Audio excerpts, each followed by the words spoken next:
ये जगत जननी जगदम्बा तुम्हारी वस्तुओं से प्रसन्न नहीं होती। ये जगत जननी जगदम्बा तुम्हारे आभूषणों से प्रसन्न नहीं होती। ये जगत जननी जगदम्बा तुम्हारे मेवे और पकवान से प्रसन्न नहीं होती। ये जगत जननी जगदम्बा केवल तुम्हारा भाव देखती है कि मेरा पुत्र, मेरा बेटा, ये संसार का मानव मुझे कैसे रिझा रहा है, ये मुझे कैसे मना रहा है। उसकी प्रसन्नता केवल एक भाव से।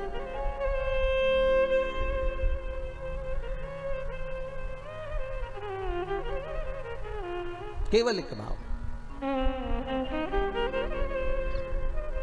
और जब निर्मल मन, निर्मल विचार, निर्मल सोच, निर्मल बुद्धि, निर्मल चित्त हमारे भीतर का आ जाता है महाराज, तब दुनिया का संपूर्ण सुख हमारे सम्मुख में हो जाता है। केवल मन, केवल मन।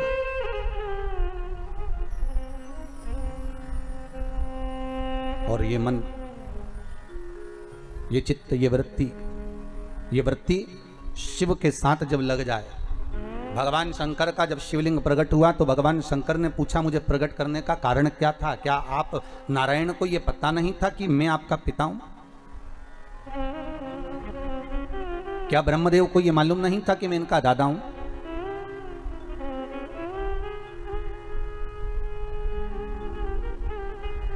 कौन है इस? जब संपूर्ण ब्रह्मांड नष्ट हो जाता है, संपूर्ण पृथ्वी जब नष्ट हो जाती है, तब आखिरी में रहता ही कौन है? एक पानी का बुलबुला, और बुलबुले में भी एक बिंदु, एक बिंदु।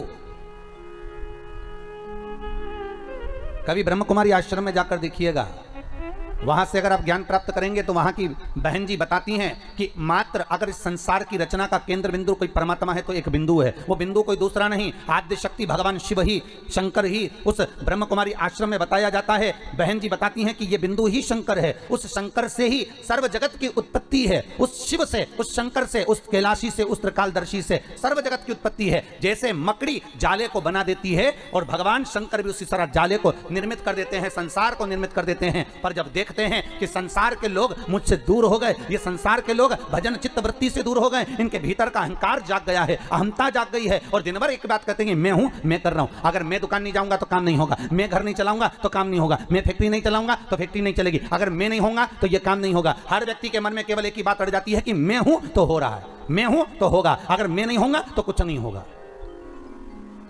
कई लोगों के मन में यह भाव, तो भगवान ने इस कोरोना महामारी में पूरे साल में दिखा दिया कि सारा लॉकडाउन लगाकर पटक कर तुमको घर में लाकर छोड़ दिया। ना तुम्हारी फैक्ट्री चल रही थी, ना तुम्हारी दुकान चल रही थी, ना तुम्हारे घर में कोई कमाने जा रहा था, ना कोई सामान लेने जा रहा था। फिर यह बताओ कि तुम्हारा घर कौन चला रहा था? घर चलाने वाला वो आदिशक्ति भगवान शिव ही था, वो त्रिकालदर्शी, वो कैलाशी, वो शंकर ही था। भगवान शिव को दिखाना था कि ये मैं हूं। इसलिए रुद्राष्टाध्याय में आया, आकाश पाताल सर्वस्व में कोई दूसरा नहीं।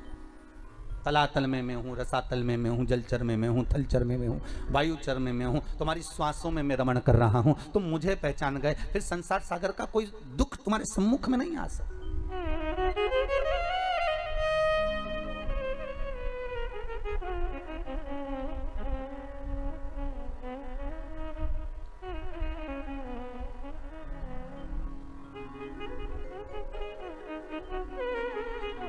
फिर कोई दुख, कोई तकलीफ, कोई कष्ट हमारे जीवन में, हमारी सम्मुखता में कैसे प्रकट हो सकता है? कैसे आ सकता है? आप अगर दिल से परमात्मा को रिझा रहे हो, आप अगर दिल से परमात्मा को बुला रहे हो, तो उस परमात्मा को तुम्हारे सम्मुख में होना जरूरी है। फिर वही बात आ गई, बच्चा घबराया तो पिता ने जेब में एक पर्ची डाल दी। वो पर्ची केवल उस बालक की जेब में नहीं है,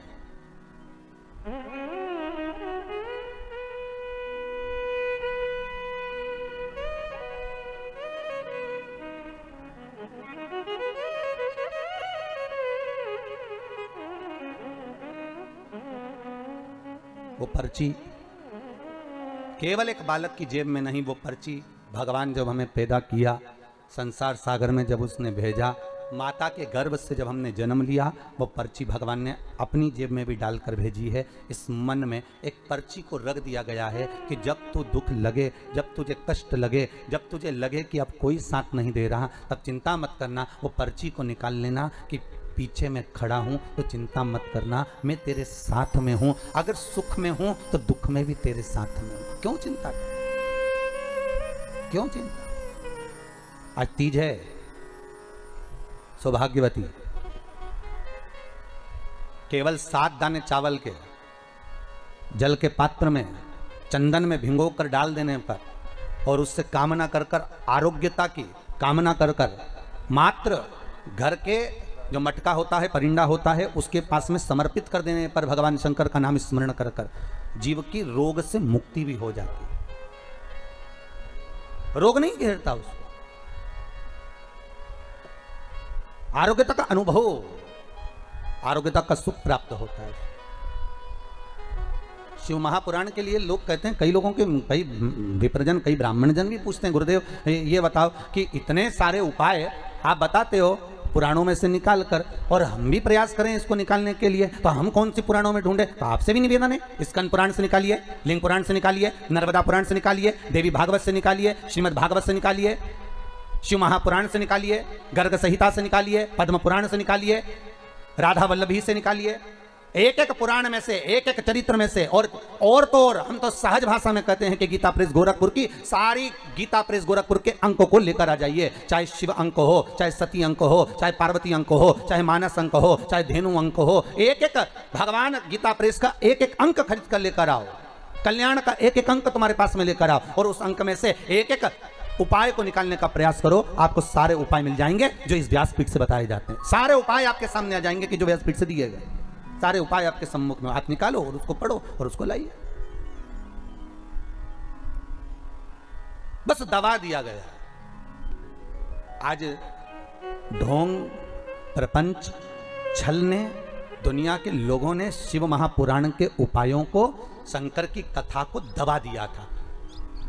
सारी पुराणे होती थी पर शंकर की पुराण नहीं होती थी महाराज, दबा दिया गया था। और शिव महापुराण को केवल जगत में लेकर आना चाहते हैं कि शंकर को दुनिया पहचाने, शिव की साक्षी को पहचाने। शंकर है क्या, शिव का अनुमोदन क्या है। दुनिया के लोग टीवी के माध्यम से फिल्मों का निर्माण कर कर कह देते हैं कि इस पर दूध चढ़ाना, क्यों चढ़ा रहे हो, गरीब बच्चे को दूध पिला दो, ऐसा क्यों कर रहे हो। उस शंकर को जगत तक पहुंचाना है कि शंकर पर दूध क्यों चढ़ाया जाता है, शंकर पर दही क्यों चढ़ाया जाता है, शंकर पर जल क्यों चढ़ाया जाता है, शंकर पर बेलपत्री का महत्व क्या है, शंकर पर शमी पत्र का महत्व क्या है, क्यों शंकर भगवान को शमी के वृक्ष का मात्र 7 फूल चढ़ा देने पर व्यक्ति की मनोकामना पूर्ण हो जाती है, क्यों कहा जाता है। उसको निकालो, उसको समझो, उसको पढ़ो, उसको अपने जीवन में उतारो। सारे देवी देवताओं को बहुत सा सामान चाहिए होगा, पर मेरे विश्वनाथ को कुछ नहीं चाहिए, मेरे शंकर को चाहिए क्या। अगर आपके जीवन में ऐसा लगे कि बहुत बड़ी बीमारी आ गई और आपके घर का व्यक्ति वेंटिलेटर पर पड़ा हुआ है, तो शमी के वृक्ष के फूल ले आओ 7, और शमी के वृक्ष के 7 फूल लाकर एक एक फूल शंकर भगवान को श्री शिवाय नमस्तुभ्यम कहकर उस व्यक्ति के लिए जो पड़ा हुआ है, अंतिम सांसें गिन रहा है, जिसको अटैक आ गया, अंतिम सांसों में जो गिन रहा है, उसके नाम से भगवान शंकर पर चढ़ाना प्रारंभ कर दो। मात्र 7 पुष्प, उस शमी के वृक्ष के 7 पुष्प आप शिव को समर्पित करिए, उसका नाम और गोत्र बोलकर, और भगवान शंकर का मूल मंत्र श्री शिवाय, जम के बोलिए श्री शिवाय नमस्तुभ्यम बोलकर एक एक शमी का फूल शंकर पर चढ़ाना प्रारंभ कर दो। फिर आगे वो विश्वनाथ की मर्जी है, वो प्राण कैसे लेकर वापिस आता है, उस काल से छुड़ाकर महाकाल कैसे लाता है, ये वो जाने। आपका फर्ज केवल आप अदा करिए। जब अंत में डॉक्टर भी हार जाते हैं, जब अंत में डॉक्टर भी कह देते हैं कि अब हमारे बस का नहीं है, अब तो उस परमात्मा के हाथ में, मतलब डॉक्टर को भी मालूम है कि एक डॉक्टर बैठा हुआ और उंगली उठाए और कहे कि बताओ, ये शंकर की आराधना करती थी, ये शिव स्मरण करती थी, ये शंकर का भजन करती थी, ये शिव भक्ति करती थी, और शंकर का भजन करने के बाद भी इसको बताओ इतना दुख आन पड़ा, तो हमारा कुछ ना बिगड़ेगा, तुम्हारी शान जाएगी, पकड़ लो हाथ त्रिपुरारी, नहीं तो डूब जाएगी। हमारा क्या बिगड़ना है, दुनिया कहेगी तो यही कहेंगे, बताओ शंकर जी की कथा सुनी थी, खूब शिव जी की कथा सुनी, खूब शंकर का अनुमोदन करा, खूब शिव जी का भजन करा, खूब शंकर जी पे बेलपत्र चढ़ाई, सियोर वाला महाराज बोला था ऐसा पूजन करो, खूब करा, उसके बाद भी दुख मिला, कहां से मिला। नहीं नहीं, शंकर जी से कह देना हम सियोर वाले महाराज को नहीं जानते, हम तो आपको जानते, कथा के माध्यम से हम आपको पहचानने लगे। रुक्मणी जी जब सिंहासन पर बैठती थी और नारद जी आकर ज्ञान देते थे, तो रुक्मणी ने कृष्ण को कभी नहीं देखा था एक बार भी, पर रुक्मणी जो सुनती थी तो कृष्ण से प्रेम करने लगी थी। बस वही स्नेह आपका शिव से हो जाए। ये जो प्रेम होता है ना, इस प्रेम में होता ही ऐसा, जिससे आप प्रेम करते हो ना उसको दुख होता है ना, तो जो आपसे प्रेम करता है ना दुख उसको ज्यादा होता है। बताओ, उसका मोबाइल ले लिया, उससे बात नहीं करने दे रहा, मैं उसको दूसरा दिला दूंगा। शंकर, ये प्रेम वाली बात है। अगर हम शिव से स्नेह करते हैं तो दुख तुम्हारा होगा, तो रोने वाला शिव होगा, कष्ट मिटाने वाला शंकर होगा। अगर शंकर से लगन लगाई है, शिव का स्मरण किया है, शंकर का अनुमोदन करा है, तो दुख तुम्हारा होगा, कष्ट तुम्हारा होगा, तकलीफ तुम्हें आएगी, और मिटाने वाला मेरा शंभू होगा, आने वाला शिव होगा, शंकर होगा। कि इसका मोबाइल छुड़ा लिया, तो जो प्रेम करने वाला होता है ना वो दूसरा मोबाइल दिलवा देता है, ले 5,000 का दूसरा। और अगर मम्मी ने ये भी ले लिया तो चिंता मत कर, और दूसरा दिला दूंगा। शंकर जी भी ऐसे ही, तू मुझसे प्रेम करता है, तेरे को अगर दुख आया चिंता मत करना, दुनिया ताने देगी, गाली देगी, अपशब्द कहेगी, मैं बैठा हूं पीछे से डब्बे में, तुम यही हूं ना पीछे, चिंता क्यों करता। और अगर दुनिया की वस्तु कुछ ले भी ली तो मैं बैठा हूं। रुद्राक्ष की माला पहने तो हम रात को उतार दें, कौन कहता है? अब तो तुलसी रुद्राक्ष कभी शमशान में भी आप पहनकर चले गए, कभी हॉस्पिटल में भी आप पहनकर चले गए, कभी किसी सूतक सुए के घर में भी आप पहनकर चले गए, तो ना तो तुलसी ना रुद्राक्ष ये दोनों कभी अशुद्ध नहीं होते। जैसे गंगा का जल जहां भी रख दो वो हमेशा शुद्ध ही रहता है, उसी तरह तुलसी और रुद्राक्ष भी शुद्ध है, वो कभी अशुद्ध नहीं होते। कौन कहे आपसे कि आप इसको उतारो, और मालूम पड़े अपन उतार के रात को सो और रात के प्राण निकल गए, तो भाई जीवन का क्या भरोसा है? कौन ने देखा, किसने देखा, कब देखा? तो यहां तो शास्त्र कहता है कि बिना तुलसी के भगवान जब भोग ग्रहण नहीं करता, तो बिना तुलसी के भगवान तुम्हें बैकुंठ कैसे घुसने देगा, प्रवेश कैसे देगा? बिना बेलपत्री के शंकर कुछ अंगीकार नहीं करता, तो बिना रुद्राक्ष के शिव कैलाश कैसे लेकर जाएगा? और प्राण अगर रात को निकल गए तो इसलिए शिव महापुराण की कथा कहती है कि गले में अगर तुलसी की माला होगी, रुद्राक्ष की माला होगी, तो कम से कम ये काम तो आ जाएगी। नहीं तो मरने के बाद ईमानदारी से बोलना रे, जितने लोग टीवी पर कथा सुन रहे हो, जितने ये पांडित तारा में कथा सुन रहे हो, प्रतापगढ़ के जितने लोग कथा का श्रवण कर रहे हो, उनसे निवेदन है ईमानदारी से बोलना, मरने के बाद व्यक्ति जिस गद्दे पर सोता है वो गद्दा बाहर फेंक दिया जाता है। बोलो सही है कि गलत है? अच्छे से तो बोलो, सही है। व्यक्ति जिस दरी पर मरा उस दरी को बाहर फेंक दिया जाता है। व्यक्ति जिस चादर को ओढ़कर मरा वो चादर बाहर फेंक दी जाती है। व्यक्ति जिस कपड़े को पहना वो कपड़े बाहर फेंक दिए जाते हैं। अब ईमानदारी से बोलो तो व्यक्ति जिस चेन और अंगूठी को पहना वो, उसका क्या होगा? मान लो उसने चेन अंगूठी पहन रखी। अरे पांडे तारा वाला जल्दी बोलो, उसका क्या करना है? नहीं, चेन अंगूठी का क्या करना है फिर अपन को? है माताएं बोल रही है कि रख लेंगे, और वो कपड़े वो फेंक दिए, वो दरी वो फेंक दी। वो मरने वाले के नीचे दरी भी बिछाते तो ऐसी बिछाते जिसका पूरा कलर चले गया। मरने वाले के ऊपर चद्दर भी बिछाएंगे तो ऐसी बिछाएंगे जो पूरी धुल के जिसका कलर चले गया, बेकार फेंकने वाली वो उड़ा देंगे। कपड़े भी ऐसे, और सब सामान फेंक देंगे। पर कोई चेन, वो सोने की इतनी मोटी चेन पहन के बैठ, भले मोटी नहीं हो पतली हो तो कोई फेंकेगा नहीं, अंगूठी नहीं। और सोने की बटन लगाता हो काका जी तो बटन कुर्ता फेंका तो फेंक दे नहीं, कौन फेंकेगा? कोई। तो मतलब अंदाजा लगा लो कि दुनिया के लोग तुमसे प्रेम नहीं करते, दुनिया के लोग तुमसे दिखावा करते हैं। प्रेम तो उनको सोने और चांदी और प्रॉपर्टी से है, इसलिए तो नहीं फेंकी, नहीं तो तुम्हें तो फेंक देते। कब का? जब तुम्हारे कपड़े फेंक दिए, तुम्हारी दरी फेंक दी, तुम्हारी चादर फेंक दी, और तुम्हें नहीं रखा मरने के बाद, तुम्हें ले जाकर शमशान में फेंक दिया। संभाल के तो केवल चेन अंगूठी रखी, संभाल के तो तुम्हारे आभूषण वगैरह रखे, तो फिर मतलब क्या है? दुनिया के लोग तुमसे कहाँ का प्रेम करते हैं? दुनिया के लोग तो केवल प्रेम करते हैं तुम्हारे धन और दौलत से, तुम्हारी संपदा से। जब व्यक्ति की गरीबी आती है ना, तो दुनिया के लोग सोचते हैं कहीं मांगने ना आ जाए, और दुनिया की जब अमीरी आती है तो दुनिया के लोग सोचते हैं कि ना जाने कहाँ डाका डालकर लेकर आया होगा। विचार करिए, संसार की इस दृष्टि को विचारिए जरा कि क्या दृष्टि है लोगों, क्यों? इसीलिए शिव महापुराण की कथा कहती है। शंकर कहां रहते हैं? जम के बोलो, शमशान में। शिव शमशान में निवास करते हैं क्योंकि उनके ससुर दक्ष प्रजापति ने श्राप दिया था, हे शंकर मैं तुम्हें श्राप देता हूं कि तुम शमशान में निवास करोगे। शंकर भगवान बड़े खुश हुए, मेरे ससुर जैसा दुनिया में कोई ससुर नहीं होगा। प्लाट भी दिलाया तो ऐसी जगह जहां कोई कब्जा ही नहीं करेगा। इतनी सुंदर जगह पर मुझे रहने की व्यवस्था दे दी, वहां कौन कब्जा करने जाएगा? बस सबसे ज्यादा दुख था शमशान में रहने पर तो पार्वती जी को दुख था। पार्वती जी हमेशा शंकर जी से कहती थी अपन शमशान में रहते हैं, अपने को कौन मिलने आएगा, तो कौन मिलने आएगा, इतनी दूर मकान बनाएंगे, जंगल में मकान बनाएंगे, गांव को छोड़कर इतनी खेत पे मकान बनाएंगे, तो वहाँ कोई नहीं आएगा, वहाँ डर अलग लगेगा। तो शंकर भगवान की कथा देखो, कोई नहीं आएगा, आएगा जब आएगा, और एक बार आ गया तो वापिस जाएगा ही नहीं, रुकेगा, फिर क्या करे जाकर। कई लोग हमसे ही कहते हैं, अरे गुरु जी आपने वो आपका कुबेरेश्वर महादेव मंदिर बना रहे हो, गौशाला बना रहे हो, वृद्धाश्रम बना रहे हो, तो कहाँ जंगल में बना रहे हो, इसको बनाना था तो कहीं वृंदावन में बनाना था, बड़े बड़े महाराज वृंदावन में आश्रम बना रहे हैं, बड़े बड़े महाराज हरिद्वार में बना रहे हैं, तुम्हें पैसा खर्च करना था तो कहीं तीर्थ में करना था, ऐसी जगह जहां लोग आते जाते रुकते, कमरे में रुकते तो थोड़ा पैसा देते तो कमरे का खर्चा निकल जाता। तो हमने कहा हमने कुबेरेश्वर महादेव का मंदिर बनाया है, गौशाला बनाई है, वृद्धाश्रम बनाया है, वहां पर एंजॉय करने के लिए होटल नहीं बनाया कि आओ एसी के रूम में रुको और एंजॉय करो और चले जाओ। जिसको आना है वो शंकर जी के लिए आएगा, जिसको आना है वो गौ माता के लिए आएगा, जिसको आना है शंकर से मिलने के लिए आएगा। इसलिए कुबेर भंडारी का जो मंदिर सीहोर से 10 किलोमीटर दूर पर जंगल में जो बनाया जा रहा है, उसका कारण केवल इतना है कि यहां जो आएगा केवल शंभू के लिए आएगा, और जो शंकर के लिए आएगा तो कुबेर भंडारी उसके लिए खजाना खोल ही देगा, इसलिए उसको वहां बनाया। और सबसे ज्यादा धन्यवाद तो आपको दूंगा जिन जिन लोगों ने उसमें सहयोग करा, दान का एक एक रुपया अगर आपने दिया है, अपन रहे ना रहे पर अपना दिया गया वो दान सत्कर्म कम से कम सही जगह लग तो गया, गौ माता में, वृद्धाश्रम में, उस मंदिर में सही जगह लग तो रहा है। इसकी प्रसन्नता होना चाहिए, इसकी प्रसन्नता।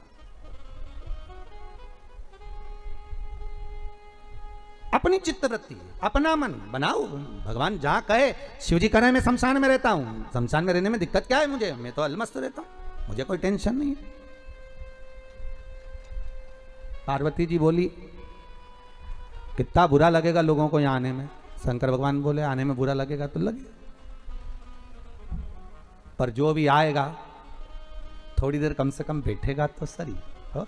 लोगों के पास फुर्सत नहीं आज के जमाने में 5 मिनट बैठने की, पर शमशान में आएगा तो थोड़ी देर बैठेगा, ये पक्का।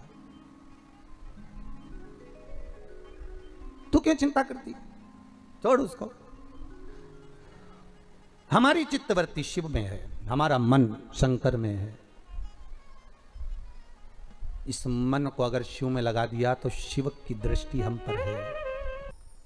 निवेदन हम शिव से करें, शंकर हमारे आगे पीछे हो। जैसे शिवलिंग प्रकट हुआ, उस शिवलिंग को देखकर स्वतः भगवान शंकर करें कि तुम मुझे जानने का प्रयास कर रहे हो। नहीं नहीं प्रभु, जानना तो हमको है नहीं, जाने जिसके मन में संशय हो। देखो परीक्षा वही लेता है जिसके मन में संशय होता है, परीक्षा वही लेता है।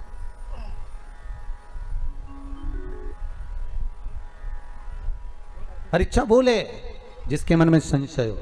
यहां तो संशय है ही नहीं बाबा के प्रति, क्या संशय करें। हाला हजूर बैठा है, जैसे दीदी ने बताया, कल भैया जी ने बताया कि श्री शिवाय नमस्तुभ्यम का क्या लाभ है, घुटनों में तकलीफ थी, बाबा की पूजन करने का क्या लाभ है। यहाँ कोई विशेष कोई तंत्र विद्या तो होती नहीं है, कोई जादू टोना तो होता नहीं। यहाँ तो बस कह देते हैं कि आप शिव जी का अनुमोदन करो, आप शंकर का स्मरण करो और आप शिव भक्ति में डूबे रहो। बस जितना शिव का नाम लोगे, जितना शंकर का अनुमोदन करोगे, जितना शिव भक्ति में डूबोगे, उतना सुख मिलेगा।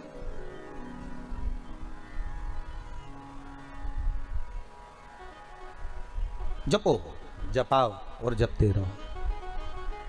शिवलिंग में से आवाज जो आई, ब्रह्मा जी का तो मन विचलित हो गया। ये जो उंगली उठाने वाले होते हैं ना, तो ये उंगली तो उठा देते हैं पर ये देखते नहीं है कि ये 3 उंगलियां हमारी ओर भी जा रही है। हम उस समय बुराई देख रहे हैं तो 3 बुराई हमें भी होगी। हम किसी पर अगर उंगली उठा रहे हैं तो हमें भी कुछ ना कुछ खोट तो होगा। अब ब्रह्मदेव तो कह दिए, यह आकाशवाणी झूठी लगती है मुझे तो। शंकर भगवान ठाका लगाकर हंसे, शिवलिंग में से आवाज आई, अरे ब्रह्मदेव तुम मुझसे करो कि आकाशवाणी झूठी है। हाँ,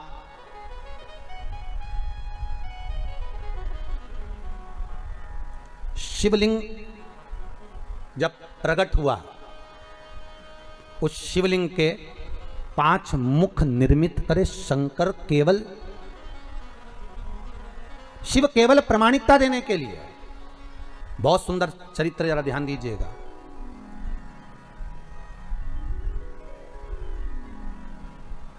शंकर कह रहे हैं तुम मुझे जानते नहीं हो? नहीं, मैं तो समझता ही नहीं। आप शंकर भगवान विष्णु के पिता हो सकते हो, ये मैं नहीं मान सकता। 5 मुख शंकर ने शिवलिंग में से प्रकट कर दिए, इसलिए ओम नमः शिवाय, ये नमः शिवाय जो शब्द है पंचाक्षर, ये शंकर के प्रथम शिवलिंग में से प्रकट हुआ था। जो 5 मुख निकले थे उसमें से एक एक अक्षर प्रकट होकर सम्मुख में आया था। ये ओम नमः शिवाय शिव का प्रथम अक्षर, शिव का प्रथम स्तोत्र ओम नमः शिवाय जो प्रकट हुआ, प्रथम लिंग जो प्रकट हुआ शिवलिंग, उसी में से प्रकट हो गया, उसी में से। अब भगवान शिव कह रहे हैं कि नहीं ब्रह्मदेव तुम जानते नहीं हो हमको, और ब्रह्मा कह रहे हैं आप नहीं जानते, ब्रह्मा सत्य पर और शिव सत्य पर। कितने प्रमाण भगवान शंकर ने ब्रह्मा को दे दिए, पर ब्रह्मा मानने को तैयार नहीं। शिव जी जान गए कि अब सत्य के लिए प्रमाण की जरूरत नहीं पड़ना, अब प्रमाण देगा ब्रह्मा असत्य के लिए। शंकर जी ने ब्रह्मा जी की बुद्धि ऐसी कर दी कि ब्रह्मदेव भगवान विष्णु से बोले अगर ये आपके पिता हैं तो आपके पिताजी के चरण कहाँ हैं और सिर कहाँ हैं? इस शिवलिंग का सिर देखने के लिए मैं जाऊंगा, आप चरण देखने के लिए जाओ, और ढूंढ कर लेकर आओ भगवान के चरणकार, मैं शीश देखने जाता हूं। भगवान ने बुद्धि फेर दी, विनाश काले विपरीत बुद्धि। जब व्यक्ति का विनाश आता है, जब मनुष्य नष्ट होने वाला रहता है, तो दूसरे की निंदा करना प्रारंभ कर देता है, दूसरे के लिए अपशब्द बोलना चालू कर देता है, दूसरे को नीचे दिखाना प्रारंभ कर देता है, दूसरे पर उंगली उठाना चालू कर देता है। समझ लेना कि अब इसकी विद्वत्ता, अब इसका अहम, इसका अहंकार नीचे की ओर आ रहा है।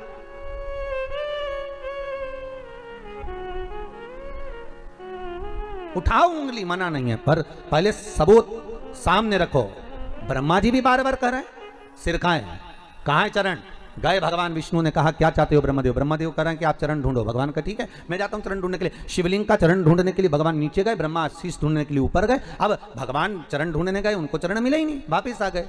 ऊपर गए ब्रह्मा जी, जाते जाते केतकी का पुष्प मिल गया, उसको ले लिया साथ में, गौ माता मिल गई, उसको ले लिया साथ में। चलो तुम सबूत देना, कह देना कि भगवान ब्रह्मा को सिर मिल गया, तो झूठ बोलने का क्या लाभ होगा? केतकी के पुष्प से बोला तुझे सुगंधित बनाकर रखूंगा, देवताओं पर तू चढ़ेगा। और गाय कहने लगी मेरा क्या लाभ? तो भगवान ब्रह्मदेव कहने लगे अगर तू जाकर मेरे भगवान शिव के सामने एक बार झूठ बोल देगी तो तुझे घर की पहली रोटी खाने को मिलेगी। गौ माता बोली चलो ठीक है बोल देती हूँ। चले गए, आ गए सामने। भगवान ब्रह्मा ने भगवान विष्णु से पूछा नारायण हे प्रभु आपको क्या भगवान के चरण मिले? भगवान विष्णु ने तो कह दिया मुझे चरण मिले ही नहीं। शंकर भगवान के मुख से निकल गया जय हो सत्यनारायण भगवान की। स्कंद महापुराण की कथा कहती है सत्यनारायण की कथा यही शंकर की कथा से निकली है। कौन से भगवान की कथा? सत्यनारायण भगवान। क्योंकि भगवान विष्णु शिव जी के सामने सत्य बोल दिए थे, इसलिए उनका नाम हो गया था, जम के बोलो, सत्यनारायण। अब आज के जमाने में तो जिसका नाम सत्यनारायण रहता है वो भी असत्य बोलता फिरता है, बड़ी आफत है। अरे कम से कम थोड़ा बहुत तो नाम का अंश रखो रे, कम से कम थोड़ा बहुत तो नाम का ध्यान रखो कि अपना नाम क्या है। अगर तुम्हारा नाम शांति बाई है तो कम से कम थोड़ी तो शांत रहे है? और अगर तुम्हारा नाम भीम सिंह है, वो हमारे यहाँ एक पंडित जी उनका नाम भीम है, और तो वो हमेशा ही भीम जैसी दादागिरी दिखाते रहते। वो तो जब देखो जब दादागिरी दिखा, और जो भी मिले उससे बस वो दादागिरी मैं ऐसा कर दूंगा। मैंने कहा भीम शांति बैठ।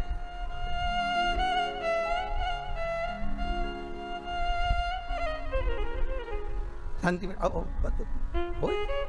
अरे तुम्हारे नाम का कम से कम फल तो प्राप्त करो। हम नाम रख दिया आशीष, और झुकाए कभी किसी के आगे नहीं शीश, तो क्या मतलब का आशीष है? अरे थोड़ा गुरु के चरण में, परमात्मा के चरण में, माता पिता के चरण में, बड़ोजन के चरण में थोड़ा बहुत तो शीश झुकाओ।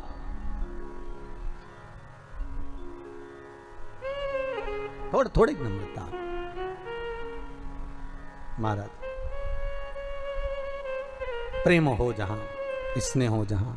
झूठ बोल रहे हैं भगवान सत्यनारायण सत्यनारायण हो गए। ब्रह्मा जी ने कहा आपको चरण नहीं मिले? नहीं। भगवान विष्णु ने पूछ लिया आपको भगवान शंकर का सिर मिला क्या? ब्रह्मा जी बोले बिल्कुल मेरे को तो मिला। अब एक बार अगर कहीं का व्यक्ति झूठ बोल देना तो उसको फिर झूठी झूठ बोलना पड़ता है। एक जगह हम कथा करने गए तो हमने उनकी सास से पूछ लिया तुम्हारी बहू नहीं आ रही कथा में? क्या गुरुजी अब क्या बताएं, बच्चों की पढ़ाई चल रही। अच्छा एग्जाम का टाइम आ गया, बच्चों के 2 पेपर हो गए तो पढ़ाई। हमने कहा ठीक है। अब हम उनके पड़ोस में पधरावनी के लिए गए, अब वो माने नहीं तो हम पड़ोस में चले गए तो इनकी बहू आ गई और बहू मिली तो बहू से कहा हमने, कहा क्यों तुम कथा में नहीं आ रही? तो क्या अम्मा से कहा था हमने कि हमको कथा मिले चलो, तो अम्मा बोली तू क्या करेगी कथा में जाके, हमको नहीं ले गई। तो हमने कहा तुम्हारी अम्मा तो बोल रही थी कि बच्चों के एग्जाम चल रहे हैं, 2 पेपर हो गए, इतने में तो डोकरी आ गई। और जो बूढ़ी अम्मा आई, हमने अम्मा से कहा क्यों रही डोकरी, झूठ बोले, क्यों झूठ बोल रही हो कि बच्चों के पेपर चल रहा है?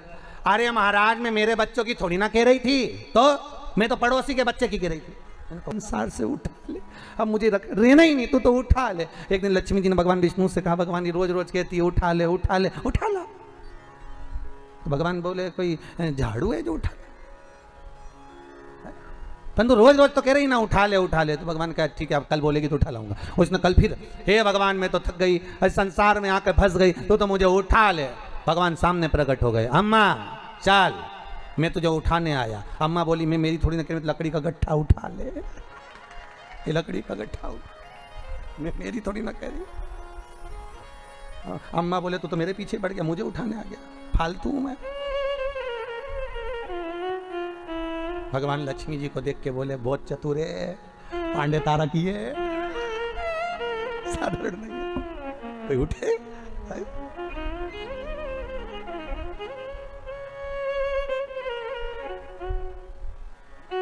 एक बात तो है, पांडे तारा में आनंद तो है, कुछ भी हो उत्तर प्रदेश की ये धरा आनंदमय तो है महाराजो, आनंद।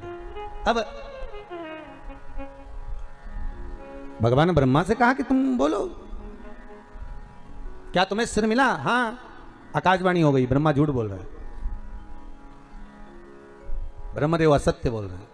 असत्य बोल रहे हैं? हाँ, ब्रह्मा जी बोले आकाशवाणी झूठी है, ना मानो तो पूछ लो, ये केतकी के पुष्प से। केतकी के पुष्प को भगवान ने लिया और पूछा क्यों केतकी के पुष्प? क्या ब्रह्मा जी को सिर मिला? क्या ब्रह्मा जी को मस्तक मिला? केतकी का पुष्प ब्रह्मा को मस्तक मिला जानकर केतकी का पुष्प बोला, हाँ ब्रह्मा को शीश मिला, ब्रह्मा को सिर प्राप्त हुआ है, ब्रह्मा को मस्तक मिल गया। हाँ, भगवान आकाशवाणी कर कर बोले ये ब्रह्मा जिस केतकी के पुष्प को लेकर आया है वो झूठ बोल रहा है। ए केतकी के पुष्प, भगवान शंकर कहते हैं केतकी के पुष्प में तुझे श्राप देता हूं, सारे देवताओं पर तू चढ़ेगा पर शंकर पर कभी नहीं चढ़ेगा, और अगर कोई भूल से भी केतकी का पुष्प शंकर को चढ़ा देगा तो 1000 गौ हत्या के बराबर उसको दोष लग जाएगा। इसलिए केतकी का फूल सारे देवताओं पर चढ़ता है पर भगवान शिव पर नहीं चढ़ता, शंकर पर नहीं चढ़ता।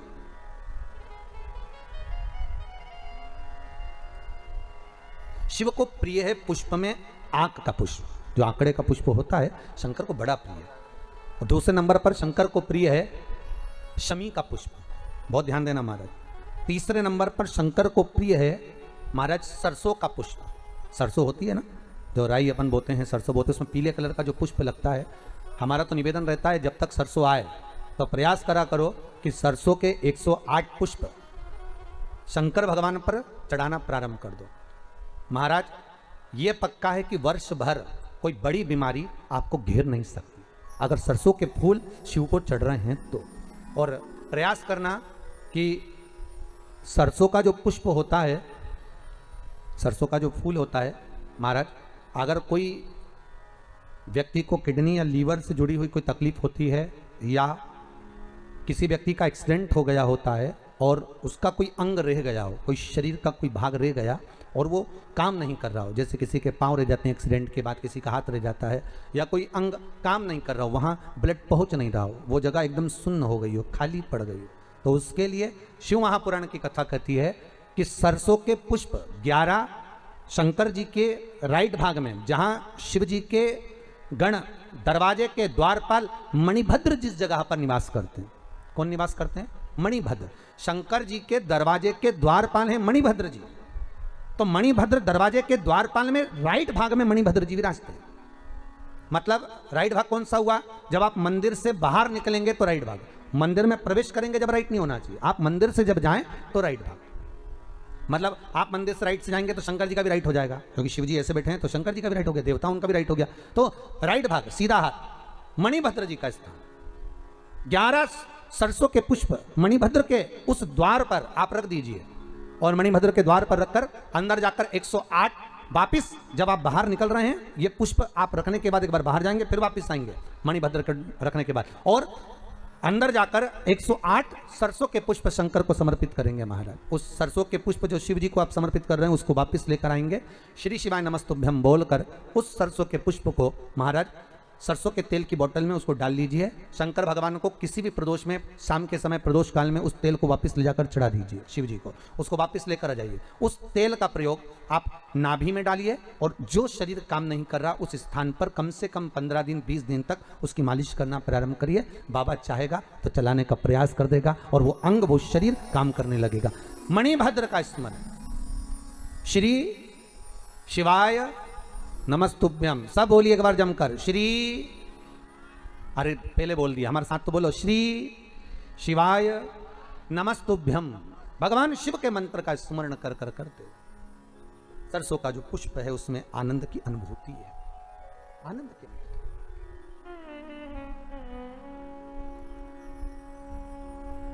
महाराज शिव औघड़ी है, शंकर ओगड़ी, भगवान शिव कह रहे हैं, भगवान शिव बोल रहे हैं अरे ब्रह्मा तुम झूठ बोल रहे हो, और तुम केतकी के पुष्प को लेकर आए ये भी झूठ बोल रहा है। असत्य बोलने वाला व्यक्ति असत्य सिखाकर लगता है। मैं फिर निवेदन करूंगा आप सबसे, पूरे महीने आप सत्य नहीं बोल सकते ना, मत बोलो। पूरे महीने में कम से कम एक हफ्ता बना लो कि मेरे को इस हफ्ते में सत्य बोलना। एक हफ्ते भी सत्य नहीं बोल सकते तो निवेदन है कोई 2 दिन ऐसा बना लो कि मैं 2 दिन सत्य बोलूंगा।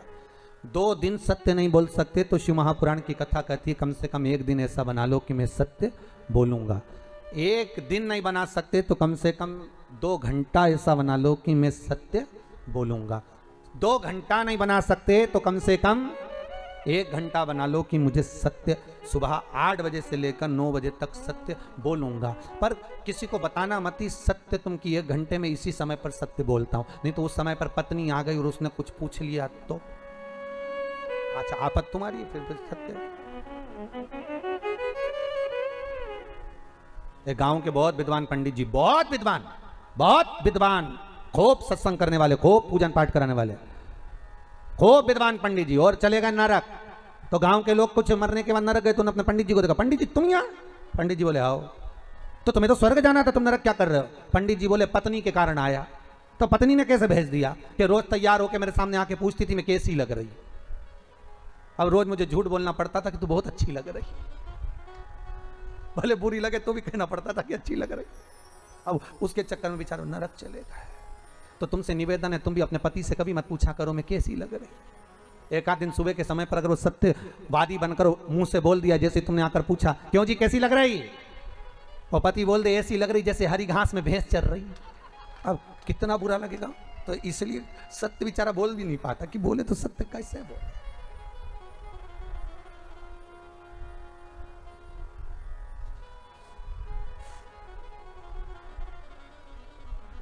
आज तो हमारे जजमान जिन्होंने पूजन करी वो दोनों पति पत्नी साथ में भी बैठे। जिन्होंने 2 दिन पूजन करी तो बेचारा एक यहाँ बैठती थी एक वहां बैठता था। सत्य की मुहूर्त है, आप ना बोल सके थोड़ा सत्य बोलिए साहब, अपनी जिंदगी को सत्यमय जीने का प्रयास करिए। सत्यम शिवम सुंदरम, जीवन में सत्य आएगा तो शिव मिल जाएगा, और शिव मिल गया तो जीवन सुंदर बन जाएगा। आप अपनी जिंदगी आनंदमय हो जाएगी। जीवन को सुंदर बनाने के लिए सत्य की मूर्ति बनना प्रयास करिएगा। हमारे मन में जो आए हम सत्य कह दें, हमारे मुख पर जो आए सत्य कह दें। मरने के बाद तो लोग बोलेंगे राम नाम सत्य, अरे बोलो तो सही, तुम तो घबरा गए, बोलो राम नाम सत्य। मरने के बाद दुनिया बोलेगी, और जब दुनिया बोलेगी तो अपन तो बोल ही नहीं पाएंगे क्योंकि अपन तो लेटे होंगे।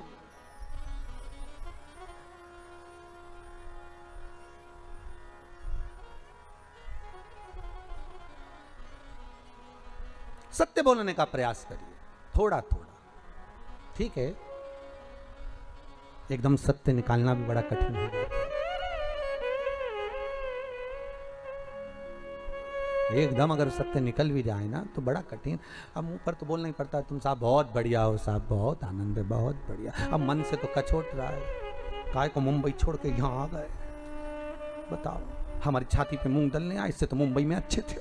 पांडे तारा में क्या कर रहे हैं, सबकी सब इकट्ठे हो गए, ना जाने अब कितनी जमीन और खरीदेंगे। और सामने के अच्छा हुआ आ गए, वैसे भी लॉकडाउन लग गया है महाराष्ट्र में, तुम लोगों का तो यहाँ आना अच्छा था, पर अंदर से सोच रहा काय को आ गए, भीतर से सोच रहा बाहर से अच्छा।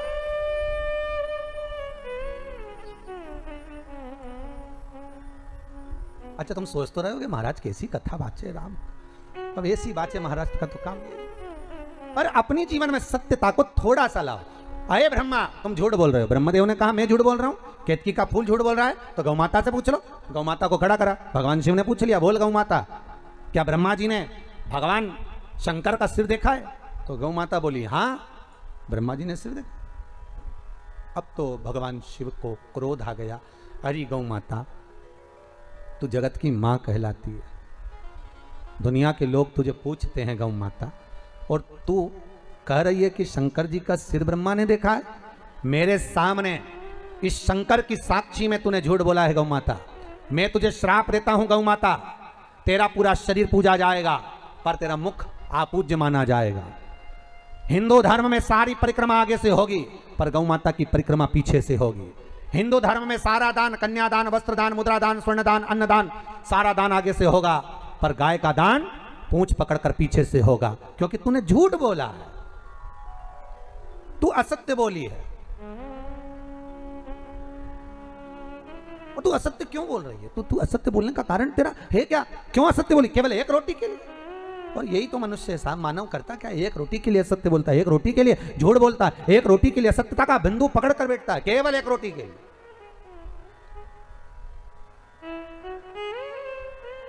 अरे भाई पिछली बार कोरोना महामारी में जब लॉकडाउन पड़ गया था, किराने की दुकान खुलियां थी, औषधि मेडिकल खुले हुए थे, दूध की दुकान खुली हुई थी, केवल फल फ्रूट की दुकानें खुली हुई थी।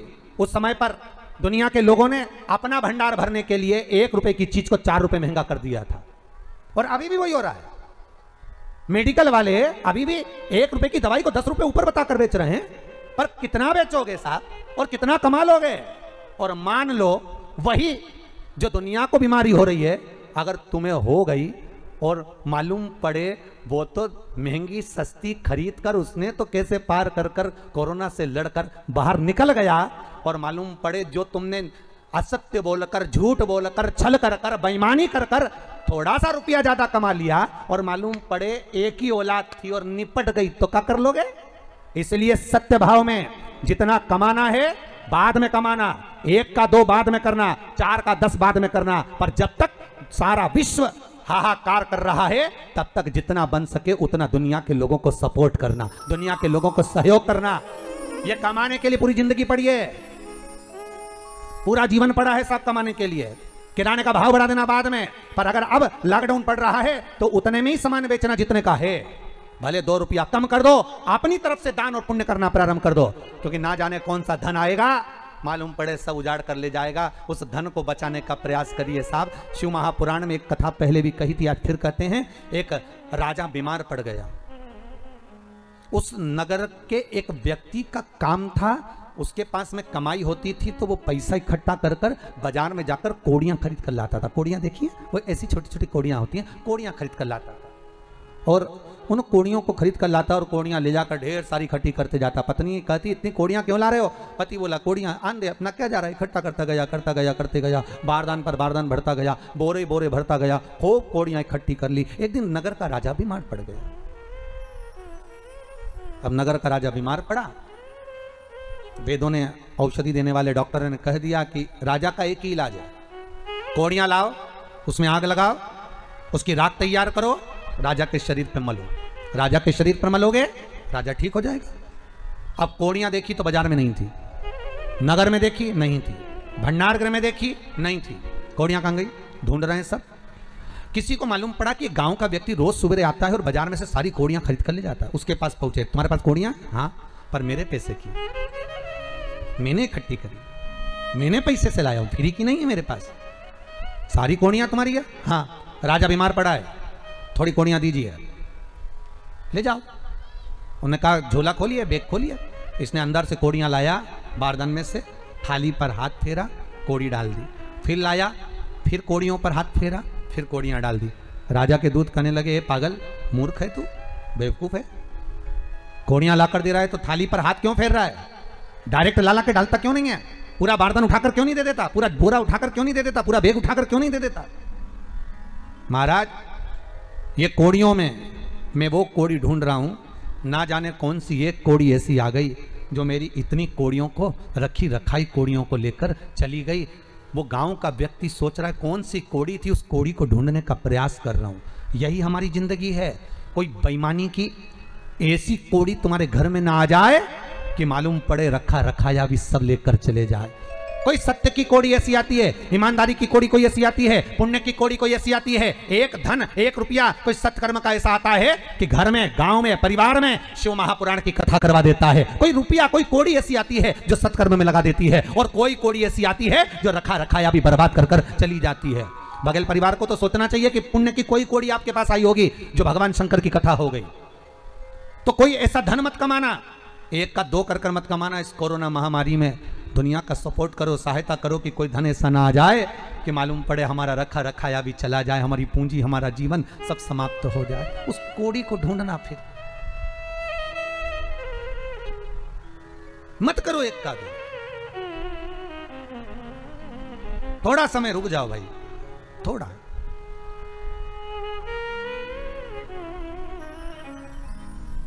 बहुत विचित्र समय, थोड़ा सा निकालो, अपने से बन जाए, थोड़ा सहयोग कर दो। अभी मन का धन कर लोगे, पर आगे तो रोना है। फिर वही बात आ गई, मत बुरे कर्म कर बंदे वरना पछताएगा, भगवान की आंखों से तू बच नहीं। भगवान भी कहेगा तेरा क्या होगा रे, आगे तो बोलो कालिया होगा क्या, हिसाब तो लेगा। और वो जब हिसाब लेता है ना तो दिखता नहीं है। हिसाब जब लेता है ना उसकी मार दिखती है, ना उसका डंडा दिखता है, ना उसके शब्द दिखते हैं। जब वो हिसाब लेता है तो आंख में से केवल आंसू बहते हैं और व्यक्ति तड़पता है, भीतर से रोता है जब वो हिसाब लेता है। उसके हिसाब की इंतजार करना, बस इसलिए निवेदन है जितना बन सके 10 का 20 ना करिए, थोड़ा बढ़ाओगे चल जाएगा, 1 का 54 बढ़ा लोगे, 2 रुपया बढ़ा लोगे चल जाएगा, पर ज्यादा नहीं बढ़ाना भाई, मत। सहयोग करो, सपोर्ट करो। तो झूठ बोला है ब्रह्मा, ये गौ माता झूठ बोल रही है, गाय झूठ बोल रही है। गौ माता तूने झूठ बोला, एक रोटी के चक्कर में तू झूठ बोली है। तेरा पूरा शरीर पूजा जाएगा पर मुखा पूज्य होगा। आज भी गाय का मुखा पूज्य माना जाता है। गाय किसी बर्तन को अगर भूख लगाती है तो उसको मांझना पड़ता। तो झूठ बोली है। गाय की आंखों में अश्रु भर गया, गौ माता रो पड़ी, आंखों से आंसू निकल रहे हैं गौ माता के।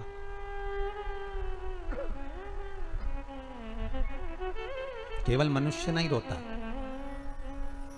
केवल मानव की ही आंख में आंसू नहीं आते, जीव भी रोता है, जीव भी रोता है।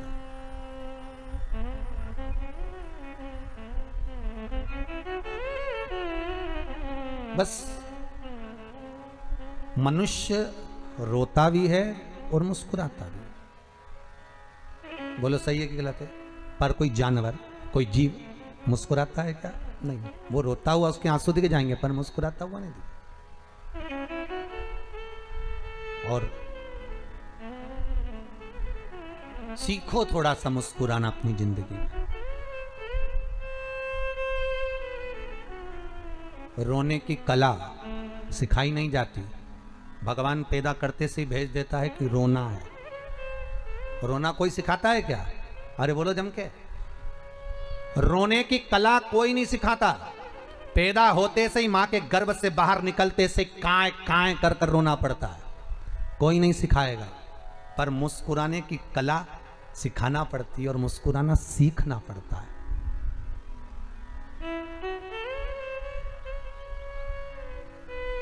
वो सीखना पड़ेगा।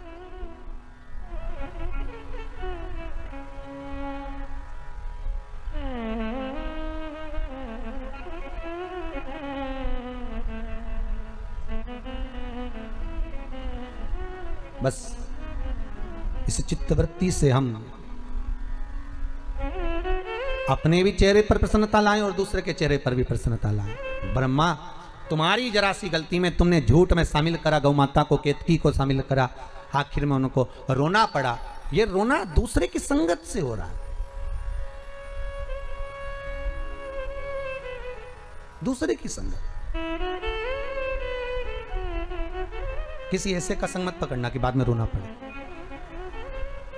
कई लोग झूठ बुलवाने के लिए एक आदमी को साथ में लेके जाते हैं, बोल सही है कि नहीं, मैंने ऐसा किया था कि नहीं, तो बेचारा साथ वाले को भी साथ देना पड़ता, हाँ वो साहब, और उसने मुंडी हिलाई तो यहाँ कथा कह रही है ब्रह्मा का साथ गौ माता ने दिया तो उसको रोना पड़ा, केतकी के फूल ने दिया तो केतकी के फूल को रोना पड़ा। झूठ बोलने का साथ कभी मत दो, सत्य बोलने का प्रूफ देने के लिए अगर कोई बुलाए तो चले जाना, पर झूठ बोल ऐसा हुआ कि नहीं, और कोई झूठ बोलना पता, हाँ साहब हाँ।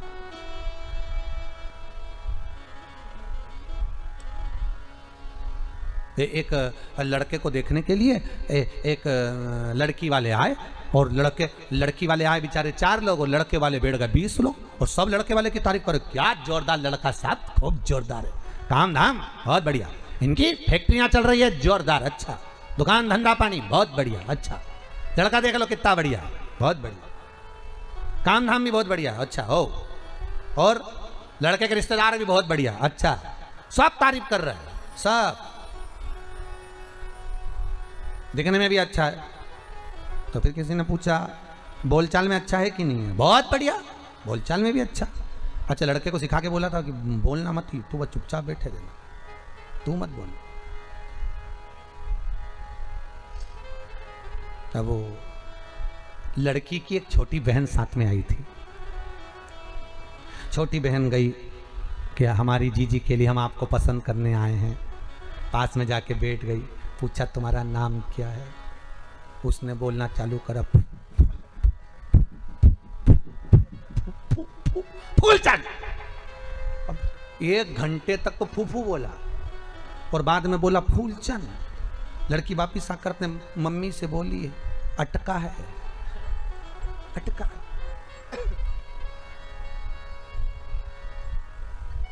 अब क्यों छुपाना भैया झूठ, सत्य है सत्य बोलिए। हम तो कई बार कहते हैं दिवाली मिलने जाओ तो हैप्पी दिवाली मत बोलिए, हम कई बार कहते हैं होली मिलने जाओ तो हैप्पी होली मत कहिए, डायरेक्ट जाकर कहिए राम नाम सत्य है। व्यक्ति जिंदगी में थोड़ा सत्यमय जीवन जिए, अच्छा जिए।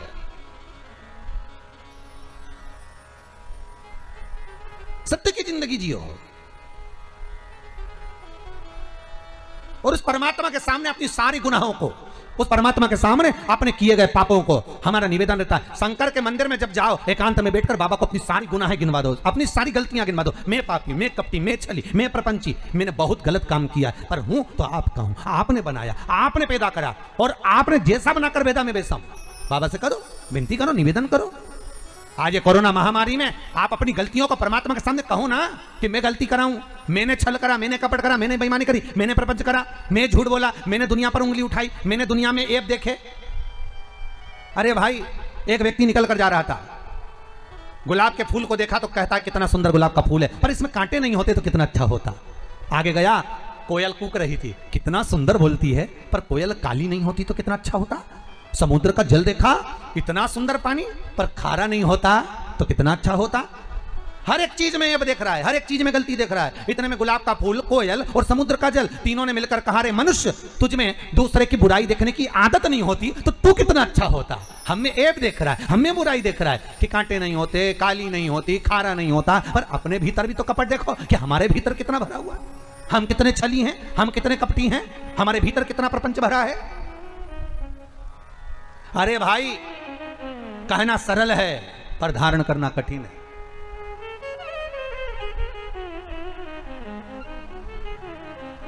अपने भीतर को टटोलो थोड़ा सा, अपने भीतर शंकर को बिठाओ और भीतर को टटोलो। हे शंभु, हे त्रिकालदर्शी, हे कैलाशी। जीवन में लक्ष्य तत्व की निश्चितता हो, अपने हृदय चित्त वृत्ति में जो हमने किया वो भगवान के सामने प्रस्तुत हो, वो भगवान से कह दिया।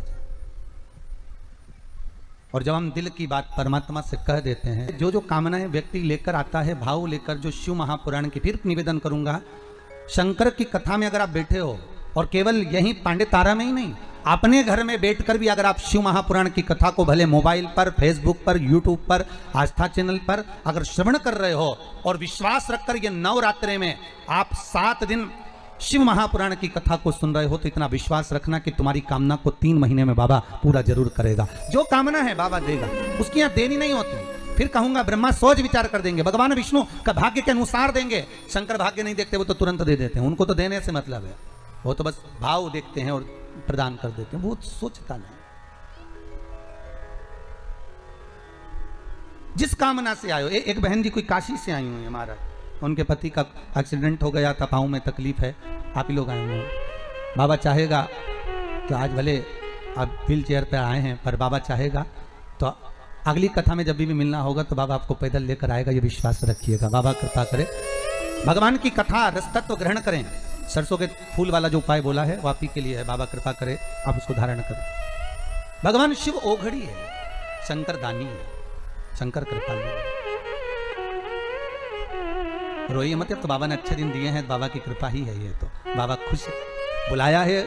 और हम तो कहते हैं बघेल परिवार ने अगर यहाँ बुलाया है तो आप लोगों की कुछ दुआ साथ होगी, इसलिए इस गांव में, इस जंगल के भीतर शिव महापुराण की कथा का रसस्वादन करने बैठे हैं। कहीं कृपा बाबा की। महाराज गौ माता भी झूठ बोल दी है, केतकी का पुष्प भी झूठ बोल दिया, ब्रह्मा फिर झूठ बोल दिए। भगवान शिव को क्रोध आ गया, अपने पैर के अंगूठे का नख तोड़कर फेंका, काल भैरव को प्रकट कर लिया, काट ब्रह्मा का सिर जिससे ये झूठ बोल रहा है। काल भैरव ने ब्रह्मा के सिर को काट दिया, जिस सिर से ब्रह्मा झूठ बोल रहे थे उस मुख को काट दिया। सिर लुढ़कता लुढ़कता गया, ब्रह्मा चुप नहीं हुए, झूठ बोलते चले जा रहे हैं कि आकाशवाणी झूठी है, आकाशवाणी झूठी है। रक्त के द्वारा एक नदी उत्पन्न हो गई जिसका नाम है कर्मनाशा। कर्मनाशा जो व्यक्ति के कर्मों का नाश कर देती है, इसलिए भारत की भूमि पर यूपी गवर्नमेंट ने बड़े बड़े बोर्ड इस कर्मनाशा नदी पर लगा कर रखे हैं कि इसमें हाथ ना धोइए, इसमें पाँव ना धोइए। ये वो नदी है जिसमें हाथ डालने से, पानी का छींटा लेने से कर्मों का नाश हो जाता है, पुण्य समाप्त तो हो जाते हैं। भगवान ब्रह्मदेव का शीश देखा, भगवान विष्णु ने शंकर जी से निवेदन करा कि इस शीश का करेंगे क्या, आप कृपा करिए। शिव बाबा से विनती करी, भगवान शंकर ने कहा आप हमसे निवेदन कर रहे हो, इसलिए ब्रह्मा का कटा हुआ सिर बट वृक्ष होगा, बड़ का पेड़ होगा। इस बट वृक्ष के नीचे कोई देवता बैठे ना बैठे, पर मैंने इस बट वृक्ष का निर्माण करा है, इसलिए इसके नीचे देवाधिदेव महादेव बैठेंगे और मेरा एक नाम बटकेश्वर महादेव पड़ेगा। शिव जी का एक नाम हो गया बटकेश्वर महादेव। बड़ के पेड़ के नीचे बैठे तो बटकेश्वर महादेव हो गए। बटकेश्वर महादेव शिव का एक सुंदर भाव, एक सुंदर स्वरूप, एक सुंदर आनंद। बटकेश्वर महादेव, आपको पहले भी कथाओं में कहा कि कोई व्यक्ति अगर धन लेकर चला जाए, पैसा नहीं दे, तो बटकेश्वर का पूजन, बड़ के पेड़ की जड़ के नीचे शिव जी का पूजन 3 सोमवार करना। वो आपको पहले बताया है और हमारे YouTube पर भी डला हुआ है, आप उसको सुन सकते हैं, उसको निकाल कर आप कर सकते हैं, आपका पैसा वापिस आएगा। बटकेश्वर का आगे चरित्र आया, भगवान ब्रह्मा ने क्षमा मांगी, गलती हो गई। क्षमा मांगने में कुछ नहीं जाता। आप लोगों से भी बारंबार निवेदन करते हैं कि क्षमा मांगने में पीछे ना हटे, अगर हुई है गलती तो क्षमा मांग लो।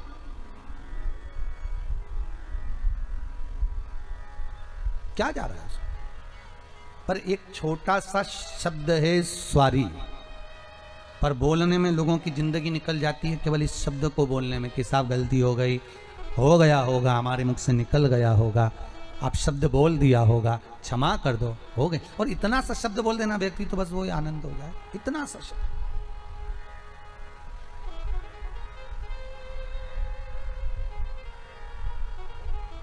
पर वही तो नहीं निकलता, वही नहीं निकलता। बहू और सास का जब झगड़ा होता है तो सास एक बार झुक जाती है, पर बहू नहीं झुक पाती। तुम देखना, सास और बहू का अगर झगड़ा होगा ना तो सास कह देगी अपनी बड़ी बहू से, एक काम करो, छोटी को जरा चाय बना कर दिया। तो बहू कहेगी मम्मी अभी तो लड़ी थी वो तुमसे, तुम्हें अपशब्द कहा था, ताने दिए थे, गालियां दी थी, आड़ा टेढ़ा बोली थी, और तुम करी चाय देकर जा। पागल है, छोटी है ना, उसमें अक्ल नहीं है, जा चाय देकर जाओ, दिया जरा चाय। एक स्वारी शब्द, एक क्षमा याचना, एक भगवान के सामने बैठकर दिल की बात कह देना, ज्यादा समय नहीं लगता, भगवान से आप बात कर सकते हो, भगवान सुनता है, ऐसा नहीं कि नहीं सुनेगा। आप दिल से कहकर देखिए, वो सुनेगा, वो आनंद आएगा आपको। शंकर से बोलोगे वो आनंद आएगा। समय आया, ब्रह्मा जी ने क्षमा मांगी, सृष्टि का निर्माण करा, हृदय से दक्ष को उत्पन्न करा, मनु शत्रुपा को प्रकट करा, कन्या देहूति आकुति प्रसूति हुई। प्रसूति का विवाह दक्ष के साथ में हुआ। दक्ष प्रजापति और प्रसूति का विवाह हुआ। माता प्रसूति के गर्भ से जितनी कन्याओं ने जन्म लिया सब भगवान की भक्ति को धारण करने वाली थी। दक्ष प्रजापति की धर्म पत्नी के गर्भ से जो पुत्र हुए देवऋषि नारद ने इनको भगवत चर्चा में लगा दिए। तो दक्ष प्रजापति ने श्राप दे दिया, नारद तूने मेरे पुत्रों को भगवान की भक्ति में लगाया, मैंने उनको सृष्टि के निर्माण के लिए पैदा करा था, उनको जन्म दिया था कि सृष्टि को आगे बढ़ाएंगे, और तूने भजन में लगा दिया। मैं तुझे श्राप देता हूं कि तू एक जगह टिक कर नहीं बैठेगा, तू एक जगह स्थिर नहीं रहेगा। नारद जी बोले श्राप चल जाएगा पर भजन में तो लगा दिया, कम से कम मैंने भजन में तो लगाया, चलेगा श्राप। अगर आप अच्छा काम कर रहे हो, सत्कर्म कर रहे हो, भगवत भजन कर रहे हो, कोई ठीक कर्म कर रहे हो, कोई नेक कर्म कर रहे हो, और दुनिया के लोग अगर आप पर उंगली उठा रहे हैं, ताने दे रहे हैं, अपशब्द बोल रहे हैं, आड़े तड़े व्याख्यान कर रहे हैं, गालियां दे रहे हैं, मैसेज कर रहे हैं, कोई आपके लिए अपशब्दों का प्रयोग कर रहे हैं, करने दीजिए, आप अपना कर्म मत छोड़िए, आप अपना कर्म करते रहो, श्रेष्ठ कर्म कर। आग लगे बस्ती में, जम के बोलो अपन रहो मस्ती में, क्या किसको रोइए चादर तान के सोइए। एक जगह पर लिखा हुआ था, मैं गरीब इतना हूं, इतना गरीब हूं, इतना गरीब हूं कि एक गधा भी नहीं खरीद सकता हूं। इतना गरीब हूं कि एक, जम के बोलो, अरे जम के तो बोलो, एक गधा भी नहीं खरीद सकता हूं। पर अमीर इतना हूं, इतना अमीर हूं कि रोज घोड़े बेच के सोता हूं, रोज घोड़े बेच कर सोता हूं, अमीर इतना हूं। अब गरीबी कितना है कि गधा नहीं खरीद सकता। जिसके पास धन ज्यादा होता है उसकी नींद भगवान चुरा लेता है, वो घोड़े बेचकर नहीं सो पाता, उसको नींद ही नहीं आती। बीपी, शुगर, ब्लड प्रेशर सब ऊंचा नीचा होता रहता है। रात को भी सोएगा तो डॉक्टर से कहेगा नींद की गोली दे दो, डॉक्टर नींद की गोली भी देता है तो 2-3 घंटा नींद आती, 2:30 बजे फिर उल्लू जैसा उठ के बैठ जाता है, फिर वापस। तो वो कथा कौन सी गलत कही भाई कि पहले मनुष्य की उम्र, गधा की उम्र, कुत्ता की उम्र और उल्लू की उम्र, इन सब की उम्र बराबर थी, बिल्कुल 40-40 साल। मनुष्य कितने साल का था? जम के बोलो, 40 का। गधा 40 का, कुत्ता 40 का, उल्लू 40 का। एक बार गधा भगवान के पास गया, प्रभु मेरी उम्र 40 साल कर दी, मैं लोगों का बोझा ढोते रहूं, वजन ढोते रहूं, मेरी उम्र कम कर दो। भगवान ने कहा ठीक है गधा, आज से तू 20 साल का। मनुष्य ने आकर कहा हमारा 40 में क्या होगा? भगवान ने कहा गधे की बच्ची है, चलेगी, चल जाएगी, ले जा। कितने का हो गया? 60 का। थोड़ी देर बाद कुत्ता आ गया, कुत्ते ने कहा प्रभु हमको 40 साल का बना दिया, हम दरवाजे पे बैठे रहें, वहीं से भोंकते रहें, लोगों की जूठन खाते रहें, हमारी उम्र कम कर दो। भगवान ने कहा कुत्ता आज से तू 20 साल का। मनुष्य फिर आ गया, प्रभु 60 में क्या होगा? भगवान ने कहा कुत्ते की बच्ची है, चलेगी, ले जा। कितना हो गया? 80 का। थोड़ी देर बाद उल्लू आ गया, उल्लू ने कहा प्रभु हमको रात रात भर पेड़ पे बैठना पड़ता है, जगना पड़ता है, नींद आती नहीं है, हमारी उम्र कम कर दो। भगवान ने कहा ठीक उल्लू, आज से तू 20 साल का। मनुष्य बोला 80 में हमारा क्या होगा? भगवान ने कहा उल्लू की बच्ची चलेगी, ले जा। कितने का हो गया? 100 का। मनुष्य की सही उम्र है 40 साल, बाकी की जितनी उम्र है ये तो दूसरे की उम्र है। 40 के बाद जो 60 तक की उम्र है वो गधे की लगी, इसलिए गधे जैसा बोझा ढोता है, बच्चों को पढ़ाना है, लिखाना है, बहन के घर जाना है, मायरा भरना है, ब्याह करना है, शादी करना है, काम धंधा करना है, ये करना है, तो गधे जैसा बोझा ढोता है। जब गधे की उम्र पूरी हो जाती है 60 साल, फिर किसकी आ गई? अरे बोलो तो, गधे के बाद किसकी थी? कुत्ता की। जैसी कुत्ते की उम्र आती है 80 साल में होता है, तो 80 साल में आते सी घर के लोग, बूढ़े व्यक्ति का जब 80 में आता है तो कमरे में से निकालकर हॉल में दरवाजे के पास खटिया डाल के सुला देते हैं कि 80 के हो गए, यहीं पड़े रहना, और वहीं पे पड़े रहते हैं। जैसे कुत्ता दरवाजे पर रहता है ऐसे बूढ़े व्यक्ति को वहां पटक देते हैं। अब कोई भी आता है तो बूढ़ा व्यक्ति वहीं से चिल्लाता है बहू, वहीं से चिल्ला। 80 की उम्र लगी है, उसके बाद में लगी किसकी? 80 से 100 में उल्लू की। अब रात को नींद नहीं आ रही, डॉक्टर साहब के पास गया, डॉक्टर साहब मेरे नींद नहीं आ रही। डॉक्टर साहब ने दवाई दी, इंजेक्शन दिया, सब दिया, दवाई खाए पर 2 घंटा नींद आए, उसके बाद नींद नहीं आए। तो डॉक्टर को कौन बताए कि उल्लू की लग गई? आएगी कहां से? कितनी भी दवाई दे दो, 2:30-3 बजे तो एसी उठ के बैठे बिल्कुल लुल्लू की तरह। नींद हमारी नींद चली, हमारी नींद नहीं आ रही, बिल्कुल उल्लू की तरह यहाँ वहां उठ के और उल्लू की तरह घूमते रहे, नींद नहीं आ रही। नींद अब नींद गई कहां? क्योंकि उल्लू की लग गई। बस क्या करोगे नींद का? तो गरीब इतना हूं, जम के बोलो, कि गधा भी नहीं खरीद सकता, पर अमीर इतना हूं कि घोड़े बेच कर सोता हूँ। जिसके पास धन ज्यादा होता है वो घोड़े बेच कर नहीं सो सकता, पर जो गरीब होता है भले गधा नहीं खरीद सकता, पर सोता ठेले पर, खटिया पे, पलंग पे, जहां सोया मच्छर भी काट रहे तो नींद नहीं खुल रही, मतलब पक्का है कि घोड़े बेचे। सेठ तो यही है। नींद, डॉक्टर भी कहते हैं कम से कम नींद अच्छी लो, मरीज के लिए कहते हैं नींद अच्छी लो, पैसे अच्छे हो जाओगे। अगर नींद अच्छी आ रही है तो नींद अच्छी आए। आज ये कोरोना महामारी में लोगों की नींद उड़ गई, तो हम तो कह रहे कथा सुनो और घोड़े बेच के जो होगा देखा जाएगा। बाबा जो करेगा वही तो होगा, हमारे सोचे से क्या होगा। अब प्रसूति के गर्भ से माता सती का जन्म। देखो ये सती माता का नाम सती कब पड़ा? जब प्रसूति के गर्भ से जन्मी थी तब सती नहीं थी, तब तो दक्षायनी थी। क्या नाम था? दक्षायनी, दक्ष की बेटी थी। तो सती का नाम सती जब नहीं था, माता सती का नाम तो दक्षायनी था। देवी भागवत में लिखा है, शिव महापुराण में लिखा है दक्षायनी। सती नाम कब पड़ गया? जब पिता के यहां यज्ञ रखा, निमंत्रण नहीं आया, सती दक्षायनी जब गई, दक्ष ने सम्मान नहीं दिया, बहनों ने पूछा नहीं, आदर नहीं हुआ, तब वही दक्षायनी की आंख में जल भर गया। मेरी माता, मेरे पिता, मेरे अपनों ने मुझे ठुकरा दिया। मेरे अपनों ने, ये मेरे अपने हैं जो मुझे ठुकराए।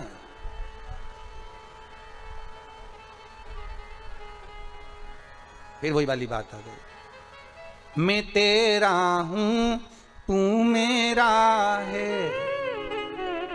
मैं तो जन्म जन्म से तेरा हूं, अब आन पड़ी हूं दर तेरे, भोलेनाथ कांवड़िया मेरे। ये चित्तवृत्ति, ये मन। दक्षायनी आज रो रही है, ये मेरे अपने हैं, ये मेरे अपने, मेरा पिता, मेरी माता, मेरी बहनें। बहुत ध्यान देना महाराज, धन होगा तो जो तुम्हारे नहीं है वो भी तुम्हारे बन जाएंगे। धन नहीं होगा तो जो तुम्हारे अपने हैं वो भी पराए हो जाएंगे, वो भी पराए।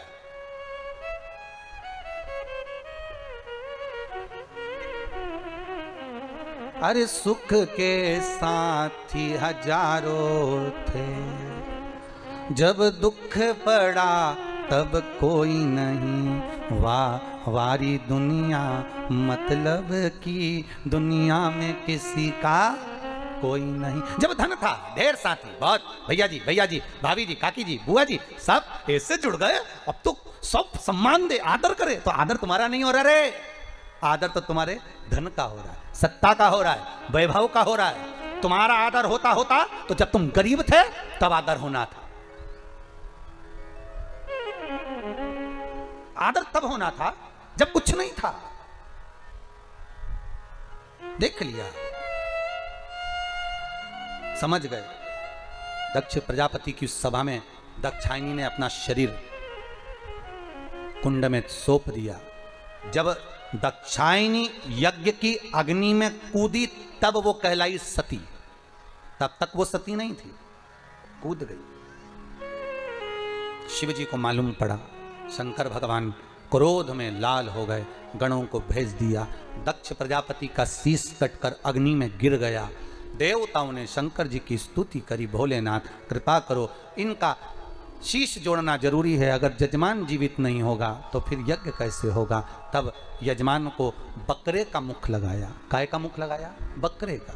अब बकरा का मुख दक्ष प्रजापति का लग गया तो फिर उस मुख को धारण करने के बाद जब स्तुति करी, तो बकरा हिंदी थोड़ी ना बोलेगा, बकरा तो अपनी भाषा में बोलता है। बकरा जैसे बोला, शंकर जी बड़े खुश हो गए, मेरा ससुर कितनी अच्छी स्तुति कर रहा है। शंकर भगवान ने बोल दिया, जो मेरे मंदिर में आके बम बम बोलेगा मैं समझ जाऊंगा मेरा ससुर आ गया। उस दिन से लोग मंदिर में क्या बोलते हैं? बम बम बोले, हर हर महा। भगवान शिव सती मैया जो जलकर भस्म हुई हिमालय राज की नगरी में, मैनावती की गर्भ से जन्म लेती हैं। शिव और पार्वती का मंगल आनंद विवाह होता है। पार्वती मैया भगवान शंकर को आनंद से रिझाने के लिए तप साधना करती, भगवान शिव को रिझाने के लिए।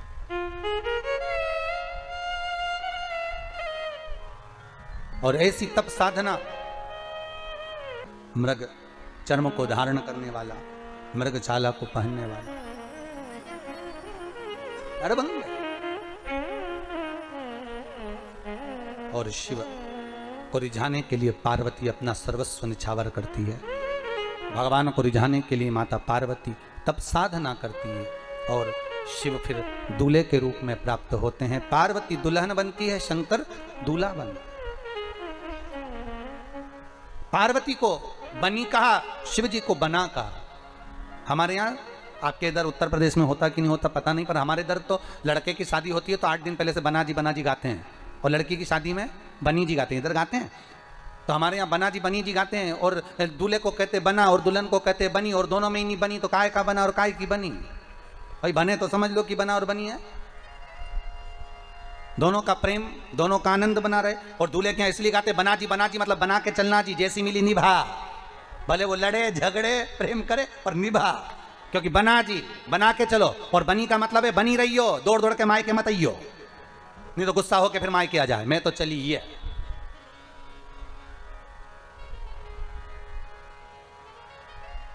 झूठ बोले कौआ काटे, आगे क्या, काले कौआ से डरिए, मैं मायके चली जाऊं तो देखते रहिए, अब मालूम पड़े दौड़े फिर मायके भग जाओ,